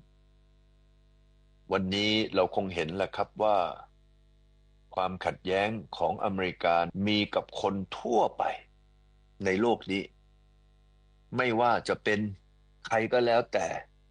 ถ้าเกิดว่าได้เปรียบได้ดุลการค้าได้กำไรหรือร่วมค้ากันมาตั้งแต่ดึกดำบรรพ์มาอเมริกาก็ฟาดหัวฟาดหางหาเรื่องเข้าไปหมดวันนี้ประเทศที่ตอนนี้น่าจะไปกับอเมริกาได้ดีก็คืออินเดียเพราะโมดีนั้นเคยไปที่ทำเนียบขาวในยุคของไบเดนทำเนียบขาวเรียกว่าแทบจะถล่มทลายในการต้อนรับโมดีผมเห็นตอนที่ไบเดนต้อนรับโมดีแล้วถือว่าโมดีเป็นเหมือนรัฐบุรุษเป็นเหมือนเรียกว่าผู้นำระดับที่สูงที่สุดที่อเมริกาในยุคของไบเดนให้เกียรติสูงสุดผมเห็นแล้วเราก็เห็นว่าอันนี้เป็นความสัมพันธ์ที่ถือว่าดีที่สุดยิ่งใหญ่ที่สุดโมดีนั้นเดินอยู่ในงานแล้วก็ยิ้มโบกมือให้กับพนักงานเจ้าหน้าที่ในทำเนียบขาวผมว่าหัวใจของโมดีพองโตเป็นอย่างมากในวินาทีในวันที่เกิดขึ้นแต่แล้วจู่ๆพอเปลี่ยนมาเป็นทรัมป์ในช่วงนี้ทรัมป์บอกให้อินเดียไม่ซื้อน้ำมันจากรัสเซียซึ่งอินเดียก็เห็นว่ามันเป็นสิทธิ์มันเป็นประโยชน์ที่อินเดียจะได้รับจากน้ำมันที่ราคาถูกจากรัสเซียอินเดียเป็นผู้บริโภคน้ำมันอยู่อันดับ3ของโลกถ้าเกิดว่า จะให้อินเดียไปซื้อน้ำมันดิบในราคาแพงอินเดียก็ไม่เอาแต่ทรัมป์กล่าวหาว่าอินเดียนอกจากซื้อน้ำมันจากรัสเซียมาแล้วยังเอาน้ำมันที่ซื้อจากรัสเซียในราคาถูกขายให้กับประเทศอื่นเข้าไปอีกการที่อินเดียทำอย่างนี้ก็เท่ากับว่าส่งผลกำไรให้กับเรียกว่าอินเดียซึ่งมีกำไรอินเดียซื้อน้ำมันในราคาถูกแล้วก็รัสเซียก็ได้ประโยชน์การที่รัสเซียได้ประโยชน์ก็นำประโยชน์ที่เป็นเงินไปถล่มนะครับในยูเครนสร้างความเสียหายให้กับตะวันตกและที่สำคัญที่สุดก็คือมีผู้ล้มตายตอนนี้หลายแสนคนอเมริกันมองว่าอันนี้เท่ากับว่าอินเดียเอากำไรบนความสูญเสียหายของชาวยูเครนฉะนั้นทางทรัมป์ก็บอกว่าอินเดียจะต้องหยุดซื้อน้ำมันจากรัสเซียนั่นแหละครับก็เลยกลายเป็นวิวาทะระหว่างอินเดียที่มองว่าเขาเป็นประเทศที่มีความเป็นอิสระจะให้เขานั้นไปหยุดทำอะไรตามออเดอร์ตามคำสั่งของทรัมป์เขาทำไม่ได้เพราะว่าทรัมป์ในช่วงครึ่งปีที่ผ่านมามีท่าทางเป็นนักเลงใครไม่เชื่อฟังก็จะเอาเรื่องภาษีไปกดไปขี่เขาเช่นอย่างกับประเทศจีนตอนนี้ก็ไม่ต้องการที่จะคบหรือไม่ต้องการที่จะฟังนะฮะในเรื่องของความต้องการของทรัมป์ใดๆทั้งสิ้นตรงนี้แหละครับก็เลยทำให้กลายเป็นเรื่องว่าอินเดียตอนนี้ไม่ร่วมมือกับอเมริกากลับกลายเป็นว่าอินเดียไปจับไม้จับมือกับจีนซึ่งเป็นผู้ที่มีขนาดเศรษฐกิจใหญ่อันดับ2ของโลกและมีพื้นที่ติดกับประเทศจีนนั่นนะครับกลายเป็นความปั่นป่วนของโลกในวันนี้ที่กำลังเกิดขึ้นกับสหรัฐอเมริกาและอินเดียนั่นเองครับขอบพระคุณทุกท่านครับสวัสดีครับมาต่อกันที่ปัญหาราคาข้าวโพดตกต่ำกระทรวงเกษตรและสหกรณ์ได้ร่วมมือกับหลายหน่วยงานรับซื้อข้าวโพดในราคากิโลกรัมละ9 บาทเพื่อบรรเทาความเดือดร้อนของเกษตรกรติดตามรายละเอียดได้จากรายงานพิเศษครับปัญหาราคาผลผลิตทางการเกษตรตกต่ำเป็นปัญหาที่เกษตรกรยังคงเผชิญบ่อยครั้งโดยเฉพาะในช่วงที่ผลผลิตออกสู่ตลาดเป็นจำนวนมากกว่าความต้องการบริโภคของตลาดซึ่งในปีนี้เกษตรกรผู้ปลูกข้าวโพดประสบกับปัญหาราคารับซื้อที่ไม่สะท้อนถึงต้นทุนการผลิตและได้มีการออกมาเรียกร้องให้รัฐบาลเร่งให้ความช่วยเหลือซึ่งรัฐบาลได้รับทราบและตระหนักถึงสถานการณ์ความเดือดร้อนดังกล่าวจึงให้กระทรวงเกษตรและสหกรณ์กระทรวงพาณิชย์และกระทรวงการคลังเร่งหาแนวทางการรับมืออย่างรอบด้านนายอัฐกร สิริรัตยากรรัฐมนตรีว่าการกระทรวงเกษตรและสหกรณ์ได้ระบุว่ากระทรวงเกษตรและสหกรณ์ได้หารือร่วมกับภาคีเครือข่ายที่เกี่ยวข้องกับอุตสาหกรรมอาหารสัตว์เกี่ยวกับแนวทางการแก้ไขปัญหาราคาข้าวโพดตกต่ำและสร้างความมั่นใจให้เกษตรกรพร้อมได้บรรลุจุดยืนร่วมกันโดยสมาคมผู้ผลิตอาหารสัตว์ไทยจะเปิดโรงงานรับซื้อข้าวโพดในราคา9 บาทต่อกิโลกรัมเพื่อสร้างความเชื่อมั่นว่าเกษตรกรจะมีที่รองรับผลผลิตแน่นอนและให้กรมส่งเสริมสหกรณ์คัดเลือกสหกรณ์ที่มีศักยภาพในพื้นที่ปลูกข้าวโพดเข้ามามีบทบาทในการรับซื้อและประสานสมาคมผู้ผลิตอาหารสัตว์ไทยร่วมกันดูแลราคาที่เหมาะสมส่วนกรมปศุสัตว์ให้เป็นศูนย์รับเรื่องร้องเรียนหากมีพ่อค้าคนกลางกดราคาโดยจะประสานงานกับโรงงานรับซื้อให้พิจารณาดำเนินการอย่างเป็นธรรมต่อไปตัวแทนจากสมาคมนะครับยืนยันกับผมยืนยันกับผู้บริหารกระทรวงเกษตรและสหกรณ์ว่าขณะนี้เป็นต้นไปเนี่ยจะเปิดโรงงานรับซื้อข้าวโพดอยู่ที่9 บาทเพื่อสร้างความมั่นใจให้กับพี่น้องเกษตรกรว่าอย่างน้อยๆเนี่ยสินค้าหรือว่าข้าวโพดเนี่ยจะมีที่รับอย่างแน่นอนนะครับส่วนกระบวนการของกระทรวงเกษตรและสหกรณ์ครับเดี๋ยวผมจะเร่งประสานกับสหกรณ์กรมส่งเสริมสหกรณ์นะครับให้เขาคัดสหกรณ์ที่มี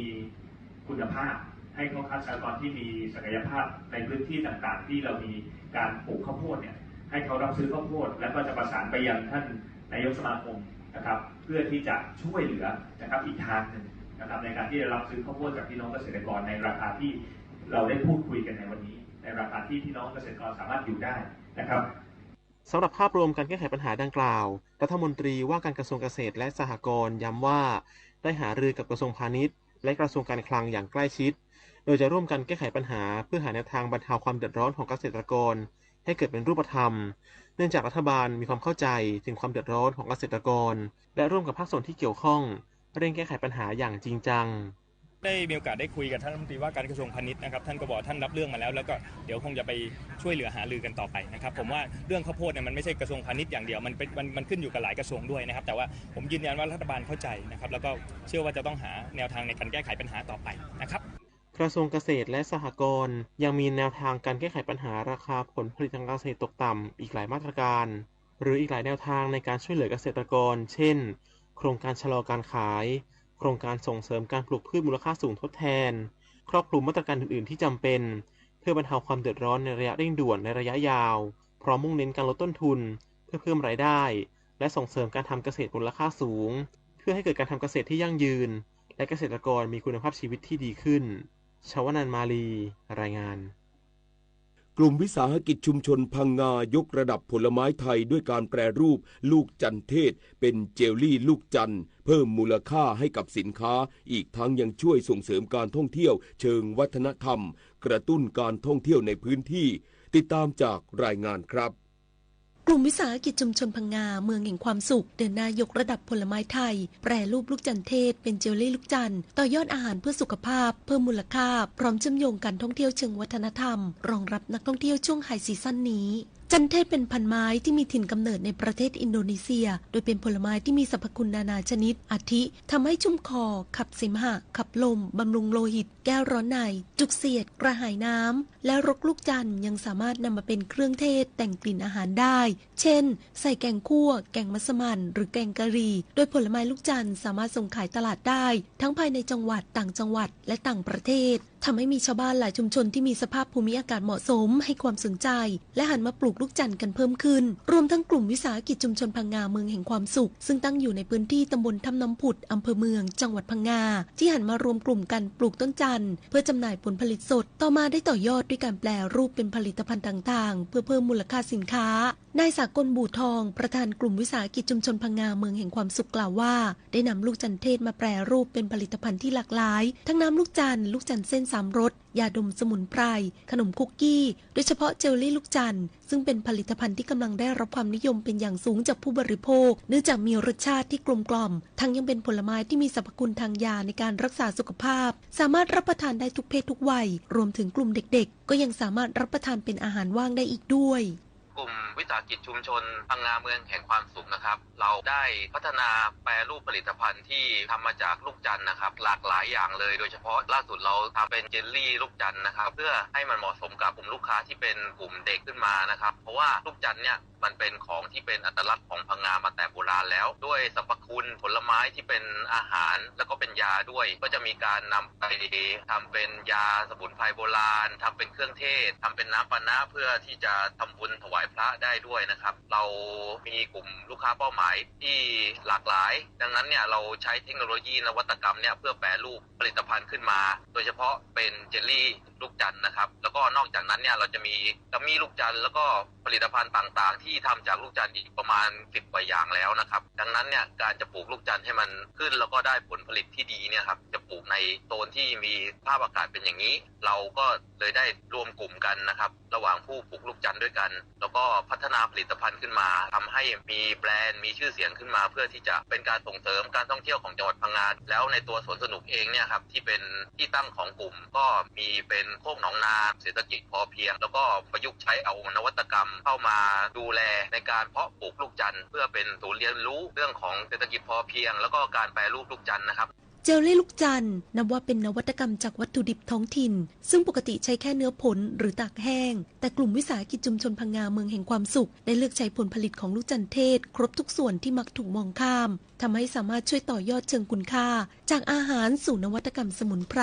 กลายเป็นการเพิ่มมูลค่าสินค้าภายใต้อัตลักษณ์พื้นถิ่นที่แตกต่างทั้งยังช่วยส่งเสริมเศรษฐกิจชุมชนฟื้นฟูภูมิปัญญาชาวบ้านรวมถึงสวนสนุกคาเฟ่แอนด์เทรลซึ่งเป็นศูนย์เรียนรู้เศรษฐกิจพอเพียงของชุมชนที่ได้ประสานเรื่องราวของเกษตรกรรมท้องถิ่นเข้ากับผลิตภัณฑ์เชิงสร้างสรรค์ที่ตอบโจทย์การท่องเที่ยวเชิงวัฒนธรรมนำไปสู่มนต์เสน่ห์อันน่าจดจำและพร้อมรองรับนักท่องเที่ยวจากทั่วโลกในช่วงเปิดฤดูกาลท่องเที่ยวนี้กนกพิษวิจิตรพันธ์สวทพังงารายงาน ตอนนี้ปัญหาบุหรี่ไฟฟ้าเข้าถึงง่ายมากและมีรูปแบบที่ดึงดูดใจเด็กๆโดยเฉพาะสารเสพติดเป็นภัยต่อชีวิตบุหรี่ไฟฟ้ามีสารพิษอันตรายต่อสมองที่กำลังพัฒนาของเด็กและเยาวชนอนาคตประเทศชาติจะพัฒนาอย่างมีคุณภาพร่วมปกป้องเด็กและเยาวชนจากบุหรี่ไฟฟ้าคนไทยไม่เอาบุหรี่ไฟฟ้าคนไทยไม่เอาบุหรี่ไฟฟ้าคนไทยไม่เอาบุหรี่ไฟฟ้ามูลนิธิแพทย์อาสาสมเด็จพระศรีนครินทราบรมราชชนนีร่วมกับหน่วยงานในพื้นที่จังหวัดนราธิวาสจัดโครงการศัลยกรรมตกแต่งแก้ไขความพิการแต่กำเนิดและความพิการจากอุบัติเหตุไฟไหม้น้ำร้อนลวกเพื่อมอบคุณภาพชีวิตที่ดีขึ้นให้กับผู้ป่วยได้ใช้ชีวิตอยู่ในสังคมอย่างมีความสุขติดตามจากรายงานค่ะความพิการแต่กำเนิดที่พบบ่อยบริเวณใบหน้าคือภาวะพิการปากแหว่งเพดานโหว่พบมากที่สุดในทารกแรกเกิดความพิการนี้ทำให้มีปัญหาในการดูดนมการรับประทานอาหารอาจเกิดโรคแทรกซ้อนเช่นปอดบวมหรือหูน้ำหนวกเมื่อโตขึ้นเริ่มพูดได้จะมีการออกเสียงผิดปกติพูดไม่ชัดเสียงขึ้นจมูกทำให้เด็กมีปัญหาทั้งด้านกายภาพและในด้านจิตใจขณะที่ปัญหาจากอุบัติเหตุต่างๆรวมทั้งไฟไหม้น้ำร้อนลวกก็อาจจะก่อให้เกิดความพิการต่อมือแขนขาใบหน้าทำให้ผู้ป่วยไม่สามารถดำเนินชีวิตได้อย่างปกติเป็นอุปสรรคต่อการทำงานจากสภาพปัญหาดังกล่าวมูลนิธิแพทย์อาสาสมเด็จพระศรีนครินทรา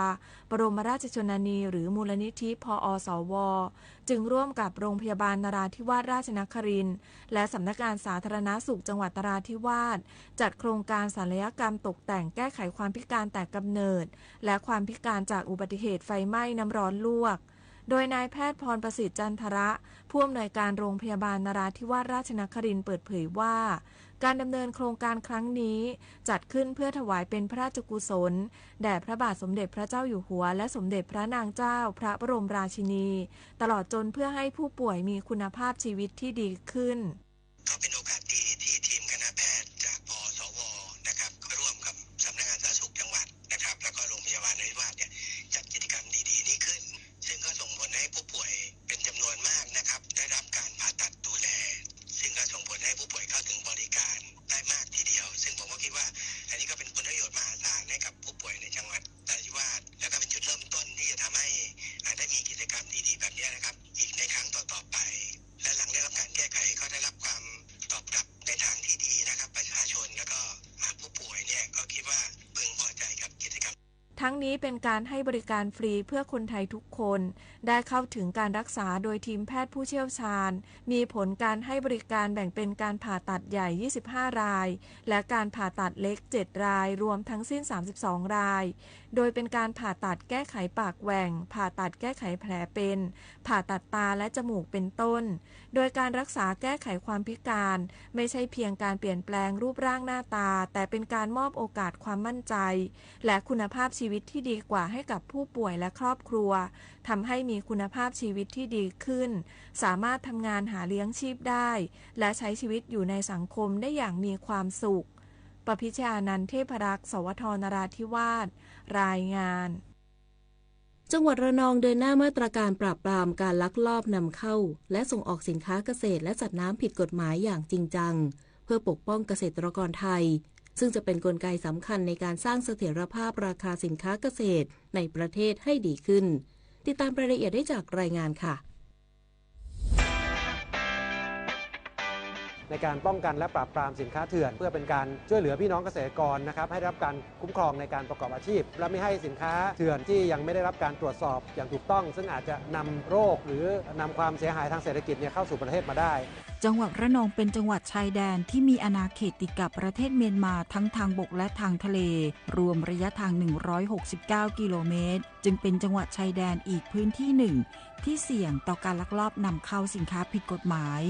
ซึ่งจังหวัดระนองกำหนดมาตรการจริงจังในการเฝ้าระวังป้องปรามและปราบปรามการลักลอบนำเข้าส่งออกสินค้าเกษตรผิดกฎหมายในพื้นที่จังหวัดระนองโดยหน่วยงานความมั่นคงชายแดนทหารตำรวจฝ่ายปกครองและหน่วยงานของกระทรวงเกษตรและสหกรณ์ในพื้นที่จังหวัดระนองได้บูรณาการทำงานร่วมกัน นายกฤษอุตตมเวทิน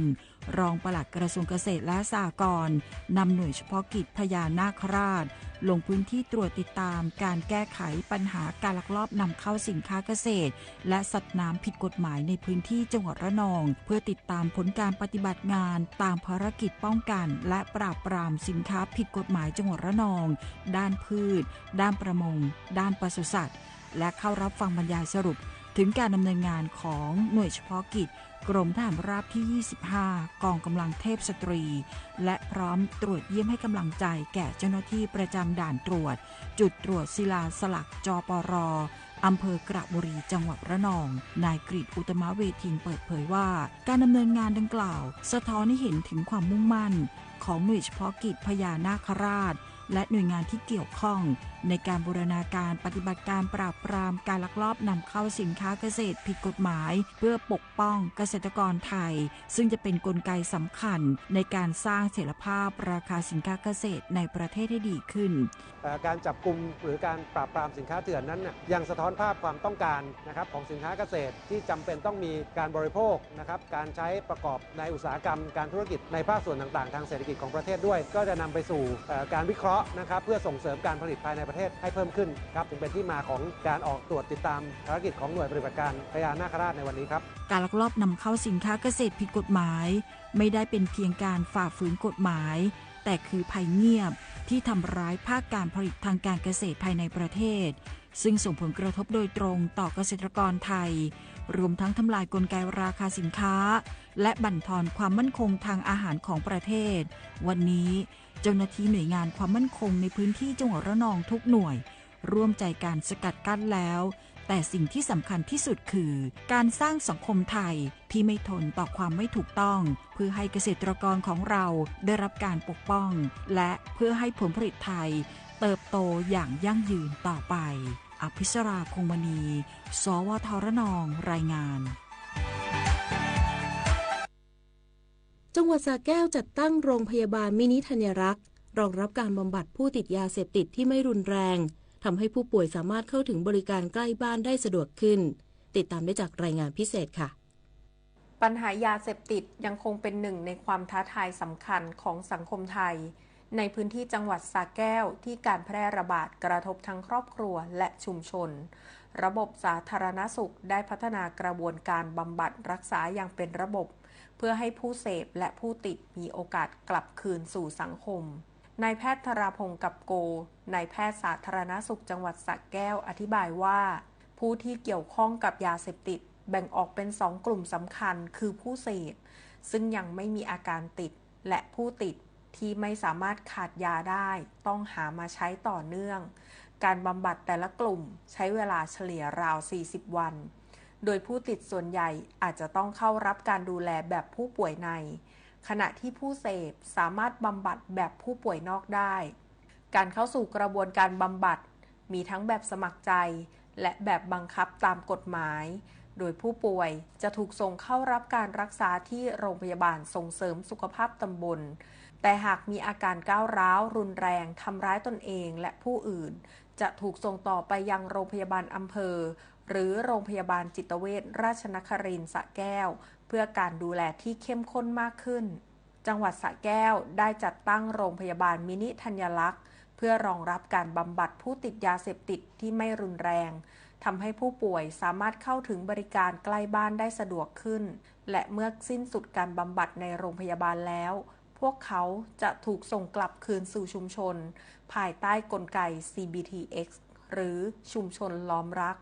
ที่ชุมชนมีส่วนร่วมดูแลต่อเนื่องเพื่อป้องกันไม่ให้กลับไปเกี่ยวข้องกับยาเสพติดอีกของสาธารณสุขนะครับก็จะถูกส่งมาที่รพสต.ใกล้บ้านนะครับเว้นแต่เป็นกลุ่มที่มีความก้าวร้าวจะต้องส่งมาที่โรงพยาบาลอำเภอนั้นๆนะถ้าเกินศักยภาพโรงพยาบาลอำเภอก็จะถูกส่งไปที่โรงพยาบาลจิตเวชราชนครินทร์สระแก้วนะครับเพื่อดูแลหลังจากที่อาการสงบและดีขึ้นแล้วเนี่ยจะถูกส่งกลับมานะครับเป็นโรงพยาบาลมินิธัญรักษ์บำบัดผู้ป่วยยาเสพติดนะครับในอาการที่ไม่รุนแรงบำบัดที่มินิธัญรักษ์เสร็จแล้วเนี่ยจะถูกส่งกลับไปที่ชุมชนนะครับโดยใช้กลวิธี CBTX นะครับหรือชุมชนล้อมรักเป็นผู้ดูแลผู้ที่ถูกบำบัดนะครับแล้วก็ทำให้เขาไม่กลับไปยุ่งเกี่ยวกับ ยาเสพติดอีกครั้งหนึ่งนะครับซึ่งจะเป็นระบบติดตามอย่างต่อเนื่องว่าโอกาสที่เขาจะเป็นผู้ติดผู้เสพอีกครั้งหรือเปล่าซึ่งจะมีการประเมินอย่างต่อเนื่องในระยะเวลา1 ปีนะครับหลังจากสิ้นสุดกระบวนการบำบัดกระทรวงสาธารณสุขยังมีการติดตามผลต่อเนื่องเป็นเวลา1 ปีเพื่อประเมินว่าผู้ผ่านการบำบัดกลับไปเสพซ้ำหรือไม่และพร้อมช่วยเหลือหากพบสัญญาณการกลับมาใช้ยาอีกครั้งนี่คือความพยายามของระบบสาธารณสุขจังหวัดสระแก้วที่ไม่เพียงรักษาแต่ยังวางกลไกเชื่อมโยงครอบครัวชุมชนและโรงพยาบาลเพื่อสร้างโอกาสใหม่ให้ผู้เคยหลงผิดได้กลับมาใช้ชีวิตในสังคมอย่างมีคุณค่าอริสราบรรเลงศัพท์สวท.สระแก้วรายงานพายุรุนแรงคลื่นความร้อนน้ำท่วมฉับพลันสภาพอากาศสุดขั้วกำลังทวีความรุนแรงขึ้นอย่าชะล่าใจกับภัยธรรมชาติที่คาดเดาไม่ได้แต่เราสามารถช่วยกันชะลอสภาพอากาศสุดขั้วด้วยการลดการใช้พลังงานหันมาใช้ขนส่งสาธารณะและพลังงานสะอาดทิ้งเศษอาหารให้น้อยที่สุดมาช่วยกันลดคาร์บอนฟุตพริ้นท์เพราะทุกการกระทำเล็กๆของเราล้วนเป็นก้าวที่ยิ่งใหญ่ในการปกป้องโลกใบนี้ตาจ๋าไปตรวจสุขภาพประจำปีกันเถอะตรวจทำไมตายังแข็งแรง